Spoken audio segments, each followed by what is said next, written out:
శివుడు అభిషేక ప్రియుడు. అటువంటి శివుడికి ఎటువంటి ద్రవ్యాలతోటి అభిషేకం చేస్తే ఎలాంటి ఫలితాలు వస్తాయి? మనం అభిషేకం చేసేటప్పుడు శివుడి మీదనే దృష్టి పెట్టుకొని అభిషేకాత్ ఆత్మశుద్ధి అన్న సత్యాన్ని గ్రహించగలిగితే అభిషేకం ఎందుకు చేస్తున్నామో మనకు అర్థమవుతుంది. శివుడి యొక్క అంశయే నీలో ఉంది. మమైవాంశో జీవలోకే జీవభూత సనాతన. అందరము ఆ భగవంతుడి యొక్క అంశలమే.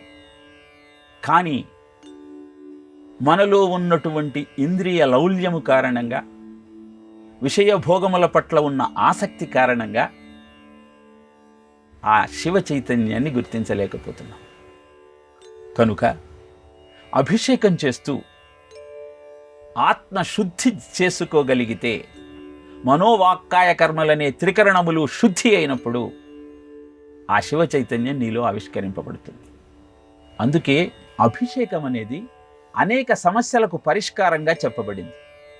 ఎలాంటి జటిలమైన సమస్య అయినా పరిష్కరించుకోవాలని నువ్వు భావించినప్పుడు రుద్రాభిషేకానికి మించినటువంటి సాధన మరొక్కటి లేదు. యజుర్వేదంలోని రుద్రాధ్యాయాన్ని పఠిస్తూ హోమం చేస్తారు, జపం చేస్తారు, అభిషేకము చేస్తారు. ఆ అభిషేకంలో ఉపయోగించే ఒక్కొక్క ద్రవ్యము నీకొక్కొక్క ప్రయోజనాన్ని కలుగజేస్తుంది. ఆవు పాలతో అభిషేకం చేస్తే సర్వ సుఖాలు నీ సొంతమవుతాయి. ఆవు పెరుగుతో నువ్వు అభిషేకం చేస్తే బలము, ఆయుర్దాయము నీ సొంతమవుతుంది. తేనెతో అభిషేకం చేస్తే తేజో వృద్ధి జరుగుతుంది. ఆవు నెయ్యితో అభిషేకం చేస్తే ఐశ్వర్యాన్ని నువ్వు పొందవచ్చు. మెత్తని పంచదారతో అభిషేకం చేస్తే దుఃఖ నాశనం జరుగుతుంది. గంధోదకంతో అభిషేకం చేస్తే పుత్రలాభం జరుగుతుంది. అలానే భస్మోదకంతో అభిషేకం చేస్తే భూలాభం సిద్ధిస్తుంది. నేరేడు పళ్ళ రసంతో అభిషేకం చేస్తే వైరాగ్యం సిద్ధిస్తుంది. మామిడి పళ్ళ రసంతో అభిషేకం చేస్తే దీర్ఘమైన వ్యాధులకు నీకు పరిష్కారం సిద్ధిస్తుంది.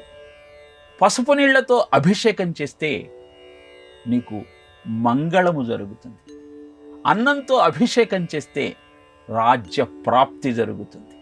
ఏదో చెయ్యాలి కాబట్టి చేస్తున్నామన్న భావనతోనూ అభిషేకం చెయ్యకుండా మన కనుల ముందు ఉన్నది సాక్షాత్తు ఆ సర్వేశ్వరుడే అన్న భావనతో ఆయనను అభిషేకిస్తూ నాలో ఉన్నటువంటి శివ చైతన్యాన్ని నేను శుద్ధి చేసుకొని నరుద్రో రుద్రమర్చయే తన్న ఆర్షవాక్యాన్ని గమనిస్తూ నా జీవితాన్ని సంస్కరించుకోవటం కోసం చేసే ప్రక్రియ అన్న భావనను నాలో ఉద్దీపన చేసుకోగలిగిన వాడిని అవుతాను. కనుక ఆ భావనతో అభిషేకం చేసే ప్రయత్నం చేద్దాం.